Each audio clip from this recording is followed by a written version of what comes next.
കൃഷ്ണാരമിത്രത്തിലേക്ക് എല്ലാവർക്കും ഒരിക്കൽ കൂടി സ്വാഗതം. സവിതയാണ് കേട്ടോ. ശ്രീകൃഷ്ണ ഗോവിന്ദ ഹരേ മുരാരേ ഹേനാഥ നാരായണ വാസുദേവ.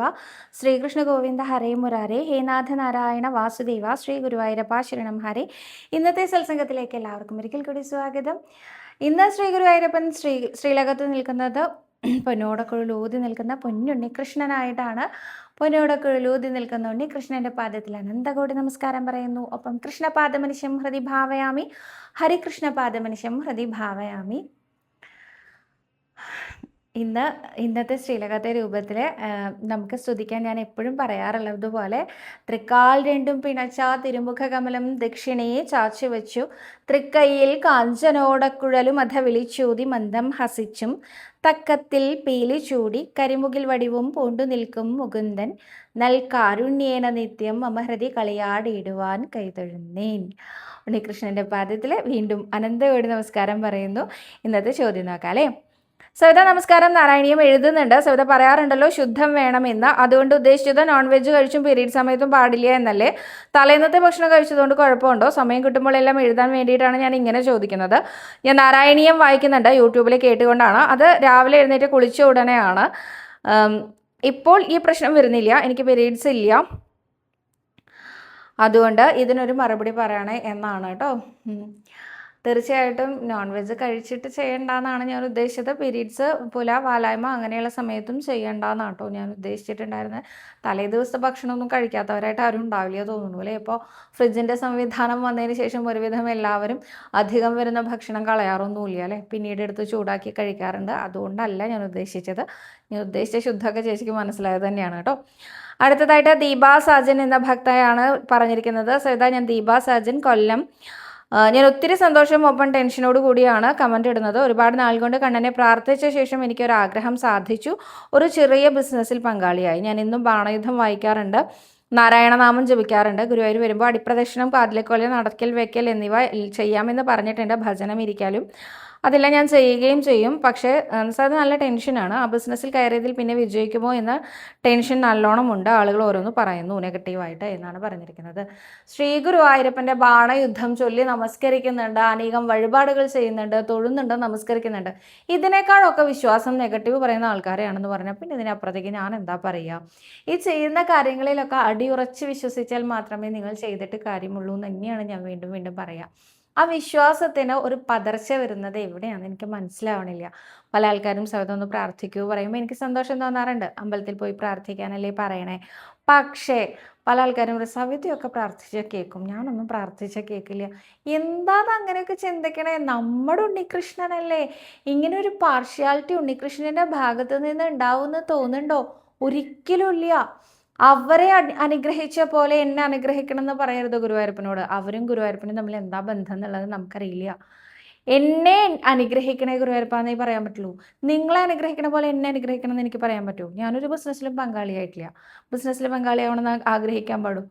എനിക്ക് എന്നെ അറിയണം, ഞാൻ എന്താണെന്ന് അറിയണം. ഞാൻ ഗുരുവായൂരപ്പനുമായിട്ട് എനിക്കൊരു ബന്ധം ഉണ്ടാവും. ആ ബന്ധത്തിനനുസരിച്ചാണ് ഗുരുവായൂരപ്പൻ എന്നെ അനുഗ്രഹിക്കുക. പൂന്താനവും മേൽപ്പത്തൂരും ശ്രീ ഗുരുവായൂരപ്പന് ഒരുപോലെയാണെന്ന് പറയാറുണ്ട്. എന്നാൽ പൂന്താനത്തിനെ ഉടലോടെ വൈകുണ്ഠത്തിൽ കൊണ്ടുപോയ ആളാണ് ഭഗവാൻ. പൂന്താനത്തിനെ ഉടലൊന്നും അവശേഷിപ്പിച്ചിട്ടില്ല, ശേഷക്രിയകളൊന്നും അങ്ങനെ ചെയ്യേണ്ടി വന്നിട്ടില്ല. എന്ന് വെച്ചാൽ അദ്ദേഹത്തിനെ എടുത്ത് ദഹിപ്പിക്കേണ്ടി ഒന്നും വന്നിട്ടില്ല. അദ്ദേഹം ഉടലോടെ പോയി. എങ്ങോട്ട് പോയി? വൈകുണ്ഠ ലോകത്തേക്ക് പോയി അല്ലേ. എന്നാൽ നാരായണീയം എഴുതി സമർപ്പിച്ച മേൽപ്പത്തൂർ അങ്ങനെയാണോ ഉണ്ടായേ? അദ്ദേഹത്തിൻ്റെ അന്ത്യം അങ്ങനെയാണോ ഉണ്ടായേ? അല്ല. അദ്ദേഹത്തിന് ഉടലോടെ കൊണ്ടുപോയോ വൈകുണ്ഠത്തിലേക്ക്? എന്ന് വെച്ചാൽ അതിൻ്റെ അർത്ഥം ഗുരുവായൂരപ്പന് മേൽപ്പത്തൂരിനെ ഇഷ്ടമില്ല എന്നും പൂന്താനത്തിനെ മാത്രമേ ഇഷ്ടമുള്ളൂ എന്നും അങ്ങനെയാണോ? പൂന്താനത്തിൻ്റെ ഉണ്ണി കഴിഞ്ഞുപോയി, അതായത് മരിച്ചുപോയി. മേൽപ്പത്തൂരിൻ്റെ ഉണ്ണി മരിച്ചു പോയിട്ടുണ്ടോ? അങ്ങനെയല്ലല്ലോ.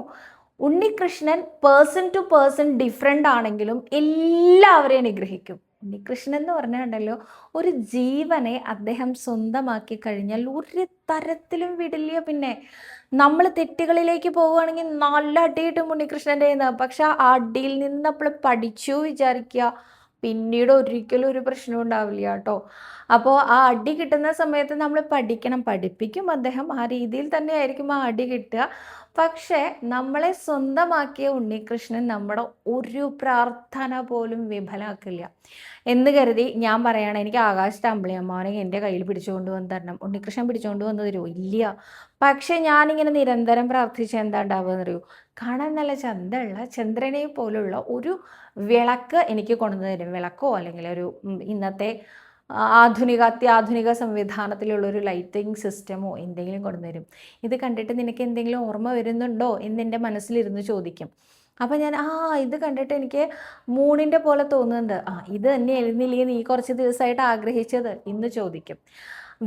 എന്താണെന്നുള്ളത് നമ്മൾ അങ്ങോട്ട് പറഞ്ഞു കൊടുക്കേണ്ട ആവശ്യമില്ല. നമ്മുടെ ആവശ്യം പറഞ്ഞാൽ മതി. അത് എങ്ങനെ സാധിപ്പിക്കണം എന്നുള്ളതൊക്കെ ശ്രീലകത്തിരിക്കുന്ന ആൾക്ക് കൃത്യമായിട്ട് അറിയാം. എനിക്ക് ബിസിനസ്സിലെ പാർട്ട്ണർ ആവണമെന്ന് ആഗ്രഹം ഉണ്ടെന്ന് പറഞ്ഞു.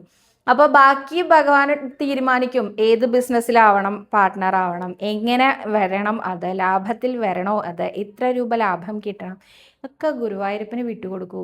ബാക്കിയെല്ലാം തീരുമാനിക്കുന്നത് ഉണ്ണികൃഷ്ണനാണ്. യാതൊരു സംശയവും ആ കാര്യത്തിൽ ഉറച്ച് വിശ്വസിക്കൂ കേട്ടോ. വിശ്വാസത്തിൽ ഒരു ചെറിയ കുറവ് വരുന്നതേ ഉണ്ണികൃഷ്ണന് ഭയങ്കര സങ്കടമുള്ള കാര്യം അത്രേ. ഉണ്ണികൃഷ്ണന് ദേഷ്യം വരുന്ന കാര്യമല്ല. ഒരിക്കൽ പൂന്താനം പറഞ്ഞു അത്രേ, നമ്മുടെ ഉണ്ണികൃഷ്ണൻ ഭക്തന്റെ പിന്നാലെ നടന്ന് അനുഗ്രഹിക്കും ത്രേ എന്ന്. അത്രേ എന്നുള്ള ആ വാക്കുണ്ടല്ലോ, അനുഗ്രഹിക്കും ത്രേ എന്ന് പറഞ്ഞ അത്രേ ഭഗവാൻ ഇഷ്ടമായില്ല. ഭഗവാന് സങ്കടമായി.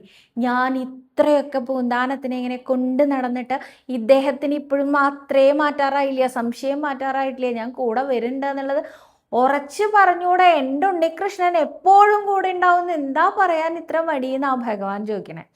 അതുകൊണ്ട് എന്താ ഉണ്ടായി അറിയോ? ഭഗവാൻ ഞങ്ങളുടെ മങ്ങാട്ടച്ഛൻ്റെ രൂപത്തിൽ വന്നു. ആ കഥയൊന്ന് പറഞ്ഞിട്ട് മുന്നോട്ട് പോവാം അല്ലേ? ചോദ്യങ്ങളുടെ എണ്ണം കുറയുവെച്ചാലും ഒരു കഥയൊക്കെ ഇടയ്ക്കൊന്ന് പറയേണ്ടതല്ലേ? ഒരിക്കൽ സാമൂതിരി കോലോത്തിൽ നിന്ന് പൂന്താനത്തിൻ്റെ ഈ കഥാവിവരണം ഭാഗവത പാരായണത്തിനെ കുറിച്ചൊക്കെ കേൾക്കാനിടയായി സാമൂതിരി കോലോത്തെ രാജാവ്. അദ്ദേഹത്തിന് തോന്നി ഇദ്ദേഹത്തിനെ കൊണ്ട് ഇതൊക്കെ ഒന്ന് പാരായണം ചെയ്ത് കഥ പറഞ്ഞ് അർത്ഥം പറയണതൊക്കെ കേൾക്കണം എന്ന് മോഹം തോന്നി. അങ്ങനെ സാമൂതിരി കോലോത്തേക്ക് ക്ഷണിക്കപ്പെട്ട അതിഥിയായി പൂന്താനം എത്തി. അദ്ദേഹത്തിൻ്റെ ഭാഗവത സപ്താഹ യജ്ഞം അവിടെ വെച്ച് നടക്കാനിടയായി. സപ്താഹമായിട്ടാണോ എങ്ങനെയാണെങ്കിലും ഭഗവാന്റെ കഥകൾ പൂന്താനം സാമൂതിരി രാജാവിന് പറഞ്ഞു കേൾപ്പിച്ചു കൊടുത്തു. വലിയ സന്തോഷമായി. ആളുകൾ പറഞ്ഞതിനേക്കാളൊക്കെ ഇരട്ടി ഗുണമുണ്ട് കേട്ടോ പൂന്താനത്തിന് എന്ന് സ്വയം സാമൂതിരിക്ക് മനസ്സിലായി. അദ്ദേഹം അതിന് അദ്ദേഹത്തിൻ്റെ വിരലിൽ കിടന്നിരുന്ന ഒരു രാജമുദ്രയുള്ള മോതിരം അദ്ദേഹത്തിന് സമ്മാനിച്ചു. അന്ന് അങ്ങനെയാണല്ലോ, മഹാരാജാവിൻ്റെ കയ്യിൽ നിന്ന് പട്ടും വളയും കിട്ടുക എന്നൊക്കെ പറയില്ലേ, അതേമാതിരി ഒരു അംഗീകാരമാണ് സാമൂതിരി കോലോത്തെ രാജാവിൻ്റെ കയ്യിൽ നിന്ന് സാമൂതിരി രാജ എന്ന് എഴുതിയ, അല്ലെങ്കിൽ മാനവേദ രാജ എന്നോ ഏതാണെങ്കിലും രാജ എന്ന് എഴുതിയ രാജമുദ്രയുള്ള ഒരു മോതിരമാണ് ഇദ്ദേഹത്തിന് ദക്ഷിണയുടെ കൂടെ സമ്മാനമായിട്ട് കൊടുത്തത്. ഇതെല്ലാം സ്വീകരിച്ച സന്തോഷവാനായിട്ട് അദ്ദേഹം തിരിച്ചു പോരുകയാണ്. ഉണ്ണിയെ കാണാൻ, നമ്മുടെ ഉണ്ണികൃഷ്ണനെ കാണാൻ അവിടെ നിന്ന് പോരുകയാണ്. പണ്ടത്തെ കാലമാണ്, വാഹന സൗകര്യമൊന്നുമില്ല. കോഴിക്കോട് സാമൂതിരി കോലത്ത് നിന്ന് നടന്ന് വേണം ഗുരുവായൂർക്ക് എത്താനായിട്ട്.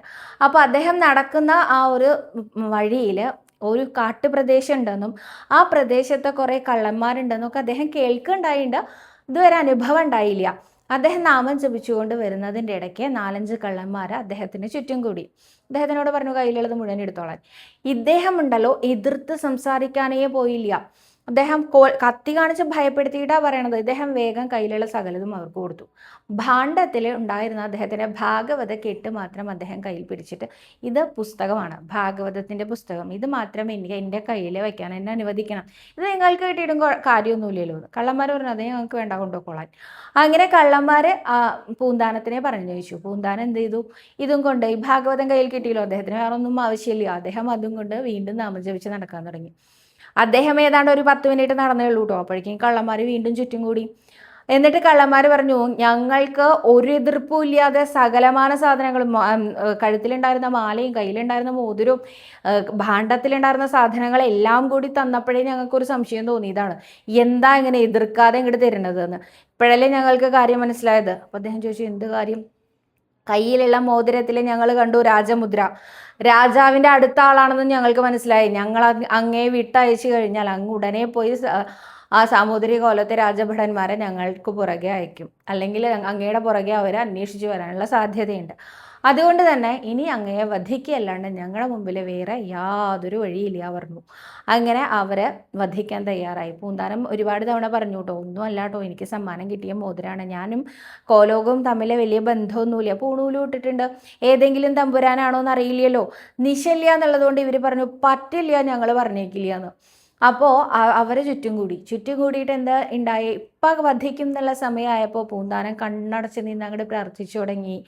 യാത്വര എന്ന് തുടങ്ങുന്ന ആ ഒരു ശ്ലോകം ഉണ്ടല്ലോ, ദ്രൗപദീ ത്രാണേ യാത്വര ദ്രൗപദീ ത്രാണേ യാത്വര ഗജരക്ഷണേ മയ്യാർത്തേ കരുണാ സിന്ധോ സാത്വര ക്വാ ഗദാഹരേ എന്നാണ് ആ ഒരു ശ്ലോകം. അതായത് ആ ദ്രൗപദിക്ക് വസ്ത്രം കൊടുത്ത് അനുഗ്രഹിക്കാൻ എന്തൊരു ധൃതിയായിരുന്നു എൻ്റെ ഉണ്ണികൃഷ്ണന്. അതേപോലെ തന്നെ ഗജേന്ദ്രനെ രക്ഷിക്കാനായിട്ട് ആ ഗരുഡൻ്റെ പുറത്തുനിന്ന് ചാടി വീണു എന്നാണ് പറയാറുള്ളത്. അത്രയധികം വേഗത്തിൽ വന്ന ഉണ്ണികൃഷ്ണന് എന്നെ, ഈ സാധു ബ്രാഹ്മണനെ രക്ഷിക്കാൻ എന്താണ് ഇത്രയും ത്വരയില്ലാത്തത്, അതായത് വേഗത ഇല്ലാത്തത് എന്ന് തന്നെയാണ് ഉദ്ദേശിച്ചത്. ഇതങ്ങോട്ട് കേട്ടപ്പോൾ ത്വര ത്വര ത്വര ത്വര ത്വര എന്ന വളരെ വേഗത്തിൽ പറഞ്ഞാൽ അതൊരു കുതിരയുടെ കുളമ്പടി പോലെ ഇരിക്കും. അപ്പോൾ ദാ ത്വരയോടുകൂടി ഞാൻ വരുന്നു എന്ന രീതിയിൽ ത്വരയോടുകൂടി വന്നു ഇത്രേ കുതിരപ്പുറത്ത്. ആരാണ് വന്നത്? സാമൂതിരി കോലത്തെ സാമൂതിരി രാജാവിൻ്റെ മന്ത്രിപദം അലങ്കരിച്ചിരുന്ന മങ്ങാട്ടച്ഛനാണത്രേ ഓടി വന്നത്. മങ്ങാട്ടച്ഛന് നിമിഷ നേരം കൊണ്ട് കള്ളന്മാരുടെ കഥയൊക്കെ കഴിച്ചു. അദ്ദേഹത്തിനോട് പറഞ്ഞു കയറിക്കോളൂ എന്ന്. കുതിരപ്പുറത്ത് അങ്ങോട്ട് കയറ്റി വെച്ചു. ഭാണ്ഡവും ഭാഗവതവും ആ രാജമുദ്രയുള്ള എന്താ പറയുക മോതിരവും എല്ലാം തിരിച്ചു കൊടുത്തുകൊണ്ട് കുതിരപ്പുറത്ത് കയറ്റി ഗുരുവായൂർ തെക്കേ നടയിൽ കൊണ്ടാക്കിയെന്ന് ആചാര്യൻ പറയാറുള്ളത് കേട്ടോ. തെക്കേ നടയിൽ അങ്ങോട്ട് കൊണ്ടാക്കി. എന്നിട്ട് അവിടെ നിന്ന് ഇറക്കി വിട്ടപ്പോൾ പൂന്താനത്തിന് സന്തോഷമായി. പൂന്താനം പറഞ്ഞു അങ്ങേ ഗുരുവായൂരപ്പനായിട്ട് അയച്ചതാണ് കേട്ടോ, എനിക്ക് വളരെയധികം സന്തോഷമായി, എൻ്റെ ഒരു സന്തോഷത്തിന് ദാ അങ്ങ് ഇത് കയ്യിൽ പിടിച്ചോളൂ എന്ന് പറഞ്ഞുകൊണ്ട് ആ രാജമുദ്രയുള്ള ആ രാജാവ് നേരിട്ട് കൊടുത്തിട്ടുള്ള മോതിരം മങ്ങാട്ടച്ഛന് കൊടുത്തു. മങ്ങാട്ടച്ഛൻ പറഞ്ഞു ഇതിൻ്റെ ആവശ്യമുണ്ടോ ചോദിച്ചു. പറഞ്ഞു എന്തായാലും സ്വീകരിക്കണം, എൻ്റെ സന്തോഷത്തിനാണ് എന്ന് പറഞ്ഞുകൊണ്ട്, ജീവൻ തിരിച്ചു കിട്ടിയല്ലോ എന്ന് പറഞ്ഞുകൊണ്ട് അദ്ദേഹം ആ ഒരു രാജമുദ്രയുള്ള മോതിരം മങ്ങാട്ടച്ഛനെ ഏൽപ്പിച്ചു. മങ്ങാട്ടച്ഛൻ അത് സ്വീകരിച്ച് തിരിച്ചു പോവുകയും ചെയ്തു. അന്ന് മുഴുവൻ അദ്ദേഹത്തിനെ കാണുന്നവരോട് മുഴുവൻ ഈ കഥ പറഞ്ഞു കേട്ടോ. സന്തോഷമായി. മങ്ങാട്ടച്ഛൻ്റെ രൂപത്തിൽ സാക്ഷാൽ ഗുരുവായൂരപ്പൻ പറഞ്ഞയച്ചതാണ് മങ്ങാട്ടച്ഛനെ ആ സമയത്ത് എന്നൊക്കെ പറഞ്ഞു. അദ്ദേഹത്തിന് സന്തോഷമായി. ആ രൂപത്തിൽ പറഞ്ഞയച്ചു എന്നുള്ളതല്ല, ആ രൂപത്തിൽ വന്നു എന്നുള്ളത് തന്നെ അറിയിക്കണ്ടേ. എന്താ ചെയ്തതെന്നറിയോ? പിറ്റേ ദിവസം രാവിലെ കുളിച്ച് നിർമാല്യത്തിന് ആ മേൽശാന്തി നിർമാല്യത്തിന് മാറ്റി. ഇന്നത്തെ പോലെ വരിയൊന്നുമില്ലല്ലോ. സോപാനപ്പടിയുടെ അടുത്ത് നിൽക്കുന്ന പൂന്താനത്തിന് മേൽശാന്തി പ്രസാദം കൊടുത്തു. നിർമാല്യം കഴിഞ്ഞ് ഇറങ്ങി വരുന്ന സമയത്ത് പ്രസാദം കൊടുത്ത സമയത്ത് ഒരു കനം അനുഭവപ്പെട്ടു. എന്താണ് കനപ്പെട്ടത്, എന്തോ കയ്യിൽ വീണതെന്ന് തോന്നിയ സമയത്ത് അദ്ദേഹം നോക്കുമ്പോൾ ഒരു മോതിരമാണ്. നോക്കൂ, ഭഗവാന്റെ എന്തോരാഭരണം ഉണ്ടല്ലോ എൻ്റെ കയ്യിൽ പെട്ടിട്ടുണ്ട്, മേൽശാന്തി ഇത് തളിച്ചങ്ങോട്ട് എടുത്തോളൂ പറഞ്ഞിട്ട് ആ നടക്കൽ ഇങ്ങനെ വെക്കാൻ പോയപ്പോൾ മേൽശാന്തി പറഞ്ഞു അത് അങ്ങയുടേതാണ്. അങ്ങനെ ഒരു സ്വപ്നദർശനം ഉണ്ടായി. ഇന്നലെ രാത്രി കിടന്നുറങ്ങുമ്പോൾ ഒരു 4 വയസ്സുകാരൻ ഉണ്ണി വന്നിട്ട് എന്നോട് പറഞ്ഞു എൻ്റെ വലത്തെ കയ്യിൽ അങ്ങ് തന്ന കദളിപ്പഴം ഉണ്ടല്ലോ അത് ഞാൻ താഴത്ത് വെച്ചിട്ടുണ്ട്, പകരം എനിക്ക് എൻ്റെ ഒരു ഭക്തൻ പൂന്താനം തന്ന ഒരു മോതിരമുണ്ട്, അതെൻ്റെ വലത്തെ കയ്യിലുണ്ട്. ആ മോതിരം ഒന്ന് നാളെ രാവിലെ പൂന്താനത്തിനെ കാണുമ്പോൾ അങ്ങോട്ട് കൊടുത്തേക്കൂ കേട്ടോ എന്ന് പറഞ്ഞു. ഇത് കേട്ടപ്പോഴാണത്രേ ആ പൂന്താനം ആ മോതിരത്തിൻ്റെ മുകളിലേക്ക് ഒന്നും കൂടി സൂക്ഷിച്ചു നോക്കണത്. നോക്കുമ്പോൾ സാമൂതിരി രാജാവിൻ്റെ രാജമുദ്രയുള്ള കഴിഞ്ഞ ദിവസം കൊടുത്ത മങ്ങാട്ടച്ഛനെ ഏൽപ്പിച്ച അതേ മോതിരമാണ് പൂന്താനത്തിൻ്റെ കയ്യിൽ കിട്ടിയത് അത്രേ. അപ്പോൾ പൂന്താനത്തിന് മനസ്സിലായി മങ്ങാട്ടച്ഛൻ്റെ രൂപത്തിൽ വന്നത് സാക്ഷാൽ ഗുരുവായൂരപ്പനാണ്, മങ്ങാട്ടച്ഛനെ അയച്ചതല്ല ഭഗവാൻ തന്നെ ഇറങ്ങി വന്നതാണ് എന്ന്. ഇനിയെങ്കിലും പൂന്താനം പറയണം, ഭക്തനെ അനുഗ്രഹിക്കാൻ ഭഗവാൻ കൂടെ നടക്കും എന്നല്ല കൂടെ നടക്കും എന്ന് ഉറപ്പിച്ച് പറയണം എന്നാണത്രേ ഭഗവാനെ ശ്രീലകത്ത് കണ്ട പൂന്താനത്തിന് ഓർമ്മ വന്നത്. അപ്പോൾ ഒന്ന് ആലോചിച്ച് നോക്കൂ, എന്നെയൊക്കെ ഗുരുവായൂരപ്പൻ അനുഗ്രഹിക്കുമോ എന്ന് ചോദിക്കുന്ന ഭക്തയോട് ഗുരുവായൂരപ്പനുണ്ടല്ലോ, ഉണ്ണികൃഷ്ണനുണ്ടല്ലോ, സജ്ജലനായിട്ടായിരിക്കും നോക്കുന്നുണ്ടാവുക. കണ്ണുനീരുണ്ടല്ലോ, കണ്ണിലിങ്ങനെ നിറഞ്ഞുകൊണ്ടാവും ഉണ്ണികൃഷ്ണൻ നോക്കുന്നുണ്ടാവുക. നീ എന്നാലും ഇത്രയും എന്നെ വിശ്വാസമില്ലാത്തവളായില്ലേ എന്ന് ചോദിച്ചുകൊണ്ടാവും നോക്കുക. ഉറച്ച് വിശ്വസിക്കൂ, ദുഃഖം തരില്ല നമ്മുടെ ഉണ്ണികൃഷ്ണൻ. ഉറച്ച് ഉറച്ച് ഉറച്ച് വിശ്വസിക്കൂ. നമ്മുടെയൊക്കെ കൂടെ എപ്പോഴും നമ്മുടെ ഉണ്ണികൃഷ്ണൻ ഉണ്ട് കേട്ടോ, അതിലൊരു സംശയവും വേണ്ട. അതുകൊണ്ട് ഓരോരുത്തരും പറയൂ, സവിതേ ഞാൻ പറഞ്ഞ കാര്യം എൻ്റെ ഉണ്ണിയെ ഒന്ന് ഓർമ്മിപ്പിച്ചോളൂ കേട്ടോ എന്ന് പറഞ്ഞാൽ മതി. പ്രാർത്ഥിക്കണം എന്നൊന്നും പറയണ്ട. ഞാൻ പറഞ്ഞിട്ടുണ്ട് എൻ്റെ ഉണ്ണികൃഷ്ണനോടൊരു കാര്യം. സവിത കാണുമ്പോൾ ഏതോ ഒരു ചേച്ചി അല്ലെങ്കിൽ ഏതോ ഒരു ഭക്ത ഓർമ്മിപ്പിക്കാൻ പറഞ്ഞതൊക്കെ ഉണ്ണിക്ക് ഓർമ്മയില്ലേ എന്നൊന്ന് ചോദിച്ചാൽ മതി. എല്ലാം അവിടെ ഓർമ്മയുണ്ടാവും എന്ന് പറയാറാവണം നമ്മൾ കൃഷ്ണാരി മിത്രങ്ങൾക്ക്. അതെന്തിനാ സവിതയോട് പറയണം? ഞാൻ എന്നും അമ്പലത്തിൽ പോകണതല്ലേ എന്നുള്ളതുകൊണ്ട് നിങ്ങൾ പറഞ്ഞോളൂ, എനിക്ക് സന്തോഷമാണ്. പക്ഷെ നിങ്ങൾ വിളിച്ചാൽ കേൾക്കില്ല എന്നുള്ളതുകൊണ്ട് പറയരുത്. ആര് വിളിച്ചാലും, നമ്മൾ ആര് വിളിച്ചാലും നമ്മുടെ ഉണ്ണികൃഷ്ണൻ റെഡിയാണ്. എന്താ പറയുക, ഭക്തന്റെ ദാസനാവാൻ ഇഷ്ടപ്പെടുന്നവനാണ് നമ്മുടെ ഉണ്ണികൃഷ്ണൻ. അറ്റ് യുവർ സർവീസ് എന്ന് പറഞ്ഞ് നിൽക്കുന്നതാണ് ആ യോഗേശ്വരനായ ശ്രീ ഗുരുവായൂരപ്പൻ. അപ്പോൾ നമ്മളല്ലേ അത് അറിയേണ്ടത്, നമ്മളല്ലേ അത് മനസ്സിലാക്കേണ്ടത്. നമ്മുടെ ഉണ്ണികൃഷ്ണൻ നമ്മുടെ കൂടെ തന്നെ ഉണ്ടെന്നേ. ഒരു ചോദ്യത്തിന് ഇത്രയൊക്കെ വലിയ ഉത്തരം പറഞ്ഞു കഴിഞ്ഞാൽ ചോദ്യങ്ങളുടെ എണ്ണം കുറയൂ കേട്ടോ. ഹരേ സവിതമോളെ, എൻ്റെ വിഷമത്തിനൊരു പരിഹാരം പറയണേ. എന്താണെന്ന് വെച്ചാൽ ജൂൺ 11, 12 അവിടെ ഉണ്ടായിരുന്നു. അന്ന് അവിടെ ഏതോ ഭക്തൻ കൊടിമരച്ചുവട്ടിൽ കുറച്ച് ഭഗവത്ഗീത സമർപ്പിച്ചിട്ടുണ്ടായിരുന്നു. അതിൽ നിന്ന് 1-2 പേർ ഓരോ ബുക്ക് എടുക്കുന്നത് കണ്ടു. അങ്ങനെ എടുക്കാമോ എന്ന് ചോദിച്ചപ്പോൾ അതിനെന്താ എടുത്തോളൂ എന്ന് പറഞ്ഞു. അങ്ങനെ ഞാനും ഒരെണ്ണം എടുത്തു. അതിലെന്തെങ്കിലും ദോഷമുണ്ടോ? എന്ത് ദോഷം? ഒരു ദോഷവും ഇല്ല. എടുത്തോളൂ, വായിച്ചോളൂ കേട്ടോ. ശ്രീ ഗുരുവായൂരപ്പൻ്റെ ഭഗവത്ഗീത വായിക്കാൻ വേണ്ടിയാണ് തന്നത്. അങ്ങനെ തന്നെ വിചാരിക്കൂ, വായിച്ചോളൂ കേട്ടോ.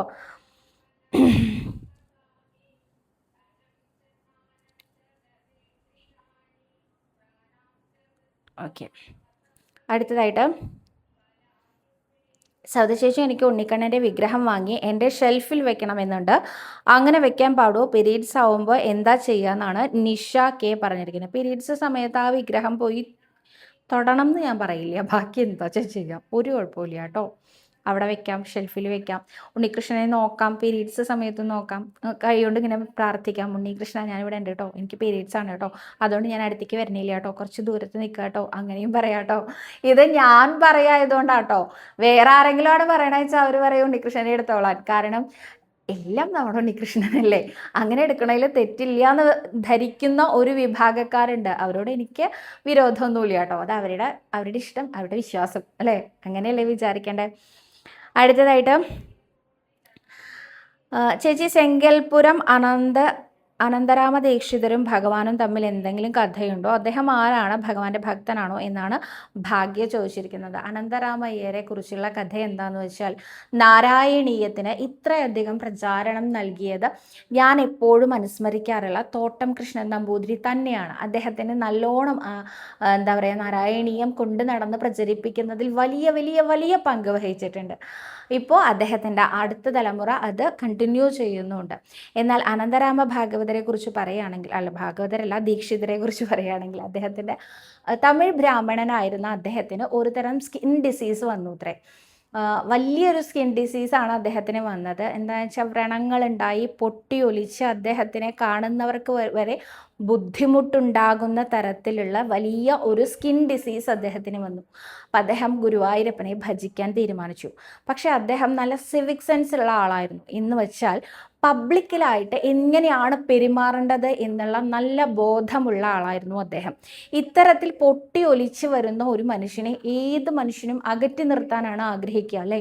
അപ്പം അദ്ദേഹം എന്താ ചെയ്യുക വെച്ചാൽ, വലിയ തിരക്കില്ലാത്ത സമയത്ത് ഒന്ന് കൊടിമരച്ചോട്ടിൽ നിന്ന് ഭഗവാനെ കണ്ടതിന് ശേഷം മാറിയിരുന്നു കൊണ്ട് നാരായണീയം കൊണ്ട് ശ്രീ ഗുരുവായൂരപ്പനെ സ്തുതിക്കും. അദ്ദേഹത്തിൻ്റെ ദേഹം കാണാത്ത തരത്തിൽ വസ്ത്രം കൊണ്ട് മൂടിയിട്ടാണത്രേ അദ്ദേഹം വരാറുള്ളത്. എന്നിട്ട് നാരായണീയം കൊണ്ട് ശ്രീ ഗുരുവായൂരപ്പനെ സ്തുതിക്കും.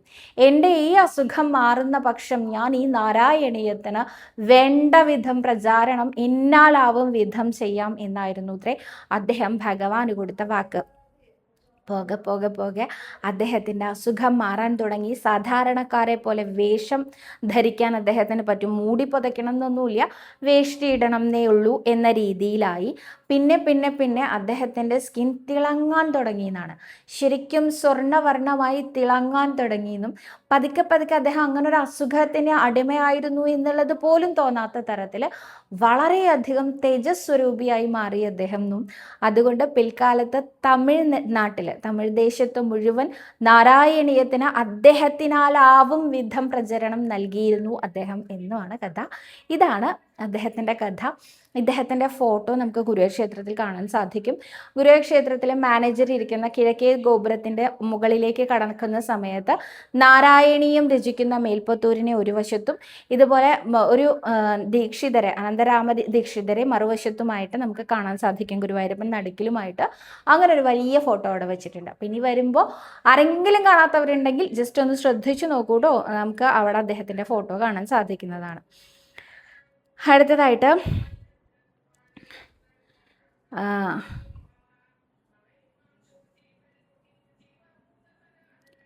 ഓക്കെ, കുറേ എണ്ണം ഞാൻ ഷോർട്സിൽ പറഞ്ഞ കാരണേ